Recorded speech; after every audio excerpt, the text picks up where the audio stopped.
Assalamualaikum warahmatullahi wabarakatuh. Perkenalkan, saya Asti Husnul Khotimah dengan NIM 201211095. Di sini saya akan menyampaikan materi-materi ilmu dakwah.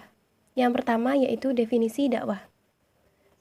Dakwah artinya bisa memanggil, mengundang, meminta tolong, meminta, memohon, dan menyeru.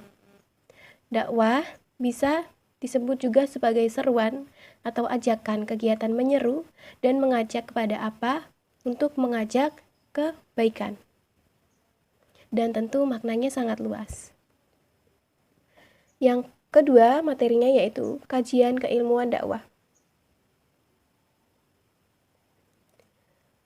Menurut yang ada di buku Profesor Ali Aziz di halaman 54, dikatakan bahwa ilmu juga harus objektif. Artinya, dia punya objek dalam dunia sains. Objek itu juga dibagi dua. Ada objek material dan ada juga objek formal. Dalam filsafat ilmu, objek sains merupakan bidang kajian ontologis. Ada dua macam objek sains, objek material dan objek formal. Setiap sains harus melengkapi kedua objek tersebut. Bagaimana dengan objek formal di bidang dakwah? Para ahli mengatakan bahwa objek formalnya ilmu dakwah itu proses kegiatan mengajak manusia dengan menyampaikan ajaran Islam, lalu materialnya adalah dai pendakwah itu, yang menjadi objek materialnya, dan dakwah ini masih ke dalam jenis sains sosial. Materi yang ketiga yaitu sejarah perkembangan ilmu dakwah. Di dalam buku Profesor Ali Aziz mengenai sejarah ilmu dakwah, sejarah perkembangan ilmu dakwah ditemukan penjelasan bahwa balaghah adalah embrio atau cikal bakal dari ilmu dakwah.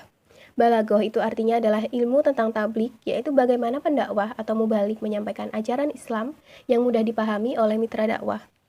Balaghah itu menyampaikan jika dalam konteks dakwah yang artinya menyampaikan ajaran Islam dari dai kepada mat'u. Ilmu balaghah jika dipelajari lebih dalam terbagi menjadi 3. Yang pertama yaitu ma'ani, ilmu tentang memberikan cara pemahaman. Yang kedua yaitu bayan, ilmu tentang memberikan penjelasan. Lalu yang ketiga, bad'i, tentang keindahan bahasa. Jadi, balaghah itu terdiri atas ma'ani, bayan, dan badi. Jika kita cermati, ilmu ma'ani itu adalah ilmu tentang dasar-dasar atau kaidah-kaidah untuk memahami pembicaraan bahasa Arab sesuai dengan suatu kondisi. Jadi, ilmu ma'ani ini adalah ilmu yang juga mengajarkan cara menyampaikan pesan yang mudah dipahami. Dan yang kedua, bayan, jika kita ibaratkan yaitu seperti retorika. Antara bayan dan retorika itu sama-sama mengembangkan suatu topik. Ilmu badi itu adalah keindahan bahasa. Kalau kita pahami, ilmu balaghah itu sebetulnya lebih dari sekedar ilmu komunikasi dan retorika. Tidak hanya sekedar menyampaikan pesan. Bagaimana dakwah itu berkembang ada 3 tahapan mengenai wacana keilmuan. Yang pertama yaitu disebut tahap konvensional atau tahap tradisional. Pada waktu itu, dakwah hanya sebagai kegiatan dakwah semata-mata. Sebelum Nabi Muhammad SAW berdakwah, sahabat Nabi berdakwah, wali berdakwah, dakwah ya dakwah saja, menyampaikan kebenaran Islam hanya disampaikan, ya hanya begitu, tapi tidak menjadi suatu yang ilmiah.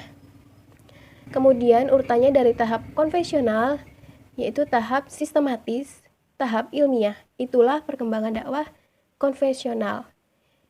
Itu dakwah hanya sebagai dakwah kegiatan saja. Di tahap sistematis sudah mulai dikaji, sudah mulai ada seminar, sudah ada mulai kajian dakwah. Kalau di bagian ilmiah, seperti susah sebagai ilmu, dia ada bukunya, ada jurusannya, ada fakultasnya.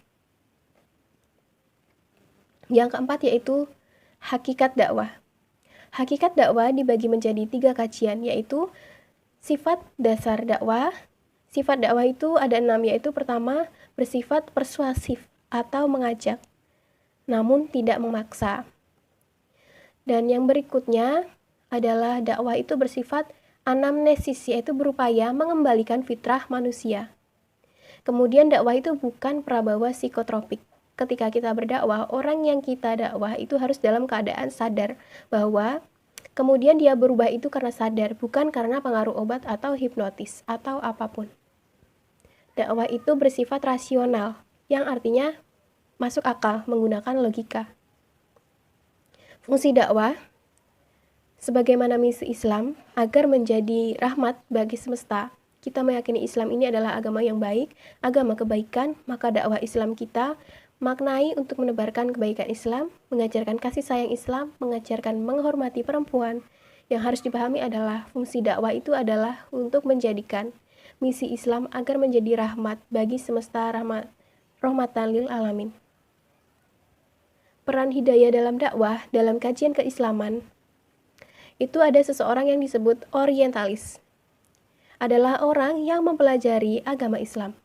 Pendakwah hanya mendorong, bukan penentu dapat atau tidaknya hidayah.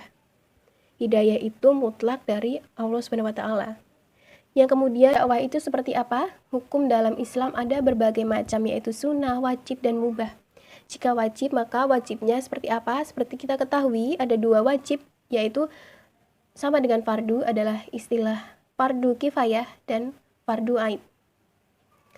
Fardu kifayah ketika sebagian orang sudah melakukan kewajiban itu, maka yang lain gugur kewajibannya, sementara fardu ain itu wajib bagi semuanya. Sholat 5 waktu itu fardu ain, itu wajib bagi semuanya, tanpa terkecuali. Kalau sudah balik, itu mempunyai kewajiban untuk sholat. Sementara seperti sholat jenazah misalnya, itu termasuk dalam fardu kifayah. Hukumnya karena ketika sudah ada sebagian umat Islam yang melaksanakan, itu maka yang lain kewajibannya sudah gugur. Menurut kebanyakan ulama, secara hukum, dakwah adalah fardu kifayah. Artinya apabila telah dilakukan oleh sekelompok orang, beban kewajiban itu gugur dari yang lain.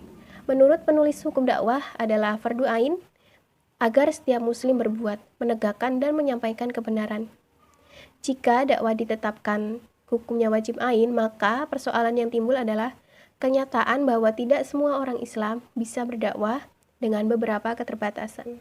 Pasti ada keterbatasan karena tidak semua orang Islam itu mengerti agama, atau dengan kata lain, tidak semua orang memiliki kemampuan dalam berdakwah. Sedangkan kalau hukumnya fardu kifayah, maka akan berakibat melemahnya tanggung jawab setiap individu. Padahal kelebihan Islam dibanding dengan agama lain adalah penyebaran agama terletak pada tanggung jawab setiap individu sebagai pendakwah. Yang selanjutnya yaitu prinsip-prinsip dakwah. Prinsip dakwah itu semacam pegangan atau pedoman. Ada prinsip yang digariskan agar dakwah yang dijalankan oleh para dai itu nanti akan efektif. Pada materi prinsip-prinsip dakwah, yang pertama prinsipnya yaitu adalah memberi keteladanan sebelum berdakwah. Kemudian mengikat hati sebelum menjelaskan. Kalau menurut Jum'ah, amin, itu ada beberapa hal yang harus diperhatikan pendakwah. Untuk menyatukan hati manusia dengan taufik Allah, yang pertama menanamkan kepada mitra dakwah bahwa pendakwah menyerunya kepada semua prinsip nilai bukan demi kepentingan pribadi. Karena pendakwah itu harus benar-benar yakin yang disampaikan itu adalah nilai keislaman dan bukan untuk kepentingan pribadi. Misal, dia ingin menjadi terkenal dan ingin mendapatkan keuntungan dari ketenarannya. Yang kedua, memberi kesan kepada mitra dakwah bahwa pendakwah selalu menaruh perhatian dan menginginkan kebajikan baginya, artinya perhatian penuh, dan tidak sekedar pendakwah tidak bersikap keras juga, meskipun hanya dengan kata-kata. Kemudian, hendaknya pendakwah menghadapkan wajahnya ketika berbicara dengan mitra dakwah, tidak memutus pembicaraan dan tidak melecehkan. Dan ketika berbicara dengan mitra dakwah, hendaknya pendakwah tidak merasa lebih tinggi atau lebih mulia. Kemudian, hendaknya pendakwah memberi nasihat ketika mitra dakwah yang bersifat pribadi secara tertutup dan menyimpan rahasianya, tidak membuka aibnya di hadapan orang lain. Kemudian, hendaknya pendakwah memberi hadiah kepada mitra dakwah untuk melunakkan hatinya. Kemudian, untuk menerima kebenaran, hendaknya pendakwah menjauhi perselisihan dalam masalah fikih dan menjauhi perdebatan untuk saling berbangga diri atas pendapat masing-masing. Prinsip ketiga yaitu mengenalkan sebelum memberi beban. Keempat, Dalam pembebanan itu harus bertahap. Yang kelima, memudahkan dan bukan menyulitkan. Materi selanjutnya yaitu pendakwah. Syarat dari pendakwah yang pertama adalah memiliki keyakinan yang mendalam terhadap apa yang akan didakwahkan. Dia juga harus yakin bahwa yang didakwahkan itu benar dan akan membuat umat masyarakat kepada kebaikan. Yang kedua, menjalin hubungan yang erat dengan mitra dakwahnya. Seorang dai yang baik itu dia bisa berbaur dengan masyarakat, menjadi bagian dari masyarakat dan tidak merasa sok terkenal. Kemudian ilmunya harus sesuai dengan perbuatan atau konsisten. Gimana seorang pendakwah ingin mengajar jika suatu kebaikan tapi ternyata akhlaknya tidak baik. Kemudian memiliki kepekaan yang tajam karena dia harus peka dengan kondisi masyarakat. Dengan perkembangan zaman dia juga harus peka dan bijak dalam mengambil metode. Berbaik sangka dengan umat Islam, berbaur dengan masyarakat, kemudian menempatkan orang lain sesuai dengan kedudukannya. Terkait mendakwah ini, ada sejumlah problematika yang sangat menarik. Yang pertama adalah tentang pendakwah perempuan. Ada yang mengatakan bahwa seorang perempuan itu aurat, perempuan itu tidak boleh nyanyi, kemudian tidak boleh berdakwah. Tapi kalau dicek kembali di Indonesia, sebenarnya Indonesia ini Islamnya adalah moderat. Yang harus dipenuhi oleh pendakwah perempuan adalah yang pertama adalah pendakwah harus menutup auratnya. Kemudian pendakwah perempuan tidak diperkenankan bersuara dengan maksud menarik syahwat laki-laki, kemudian tidak berlebihan dalam berpenampilan. Selanjutnya yaitu dakwah dan moderasi beragama. Moderasi beragama adalah pilihan untuk memiliki cara pandang sikap dan perilaku di tengah-tengah tindak ekstrim, tidak berlebihan dalam agama. Apakah pembunuh diri itu berlebihan dalam agama? Jawabannya sangat. Ketika memaknai jihad, bahwa kita mencari ilmu itu, ya jihad, dakwah dan moderasi beragama itu sangat penting untuk diketahui. Di Makassar terjadi teror bom bunuh diri di gereja, kemudian di Mabes Polri juga ada teror namanya Aini Zakiyah, ini adalah fakta. Kemudian beredar teori konspirasi bahwa ini ada yang janggal. Kita tidak akan berdiskusi di sini jika semua konspirasinya, misalnya vaksin konspirasi COVID. Konspirasi, maka kita jadi tidak bisa berpikir ilmiah karena sudah kesimpulannya konspirasi. Apa kaitan dakwah dan teroris? Tentu sangat berkaitan karena kita menginginkan dakwah yang ramah, dakwah yang menyejukkan, bukan yang marah-marah, yang memprovokasi masalah. Karena kita melihat posisi dakwah ini sangat strategis. Kita mengibaratkan seorang dai itu adalah influencer. Kenapa dibilang influencer? Karena mereka itu punya pengaruh. Dan dengan pengaruhnya itu mereka bisa mempengaruhi orang lain. Itu mengapa yang menjelaskan dalam setiap momen pemilu itu pasti ada artis yang dilibatkan, entah artis entah penyanyi, tokoh lah, bahkan influencer ini saya melihat pendakwah juga sama masangnya. Itu banyak dan umat itu jamaahnya mendengarkan apa yang disampaikan oleh dai-nya.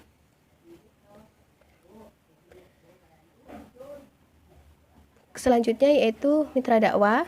Ini adalah salah satu tema yang sangat penting karena sebagaimana kita tahu, elemen dakwah ada dai-nya, ada mat'unya, dan ada pendakwahnya. Ada yang didakwainya, ada medianya. Kemudian dampaknya adalah elemen penting dalam dakwah.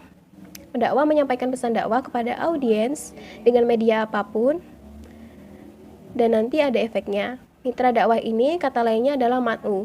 Kata lainnya juga audiens dakwah. Menghadapi mat'u itu rumusnya sederhana. Sampaikan sesuai dengan kondisi kaum. Sampaikan dengan bahasa kaum.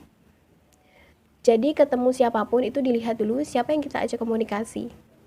Dan tidak egois. Audiens itu bermacam-macam. Ada beberapa kategori audiens dan dalam tanda kutip, pendakwah harus selalu siap dalam kondisi apapun. Yang selanjutnya yaitu materi pesan dakwah. Dalam dakwah, metode dan pesan itu sama pentingnya. Pesan dakwah, ketika ingin menyampaikan pesan, sampaikanlah sesuai mitra dakwah kita. Asal-usul pesan dakwah digali dari ayat-ayat Al-Quran, hadis Nabi, dalam pelafalannya dan penulisan ayat Al-Quran dan hadis itu harus benar. Kalau salah akan menurunkan kredibilitas dai. Pendapat sahabat Nabi, pendapat para ulama, riset peneliti ilmiah, kisah dan pengalaman teladan, berita dan peristiwa, karya sastra seperti cerpen, novel Islami, dan lain-lain yang memiliki pesan dakwah. Pesan dakwah dibagi menjadi 3 akidah, syariah dan akhlak. Intinya, sampaikan dakwah sesuai makmu, secara rasional, secara baik-baik, dan betul-betul menguasai materinya. Dakwah dengan Islam yang ramah, bukan yang marah. Kemudian yaitu metode dakwah. Hikmah ini diartikan kalau kita baca definisinya, yaitu artinya bijaksana, akal budi yang mulia, dada yang lapang, hati yang bersih. Yang harus dilakukan ketika berbicara hikmah, caranya yaitu bagaimana dimulai dari mengenal mat'u, orang yang kita dakwai. Jadi mempelajari siapa mat'u kita itu penting, siapa yang menjadi target dan sasaran kita itu penting. Kemudian yang kedua, toleransi, menerima dan menghargai perbedaan, menyadari bahwa semua manusia itu hidup bersama.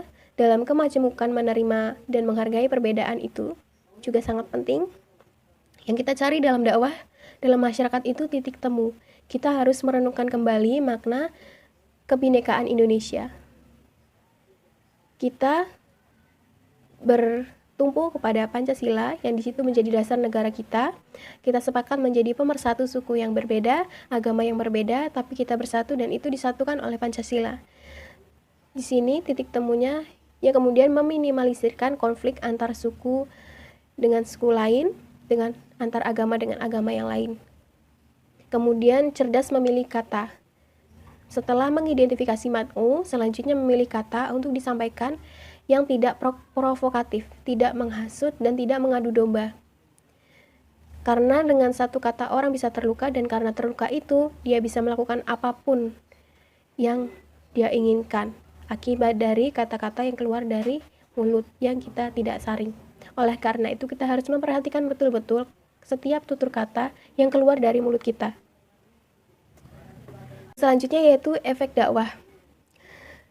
Sebetulnya sama dengan efek komunikasi. Kalau komunikasi mungkin bebas, yang dikomunikasikan apa saja. Tapi kalau dakwah, nilai-nilai kebaikan, nilai-nilai kejujuran, karena tujuannya adalah kebaikan, maka efek yang diharapkan dari dakwah itu adalah kebaikan. Namun seringkali dilupakan adalah bahwa sesuatu berubah itu tidak bisa instan, tidak bisa secepat kilat. Misalkan hari ini kita ceramah di suatu desa, tidak bisa serta-merta merubah satu jemaah di masjid. Baik misalnya yang seringkali tidak dipahami oleh sebagian besar orang atau beberapa orang itu tidak sabar. Kemudian memetik hasilnya, lagi pula sebenarnya kalau kemudian hanya mengandalkan lisan, sebenarnya potensi keberhasilannya tidak 100%. Jadi harus dengan ilmu yang benar-benar dikuasai, lalu baru disampaikan dengan baik dan dengan tutur kata yang sopan. Sekian penyampaian materi ilmu dakwah dari saya. Apabila ada salah kata mohon maaf. Wassalamualaikum warahmatullahi wabarakatuh.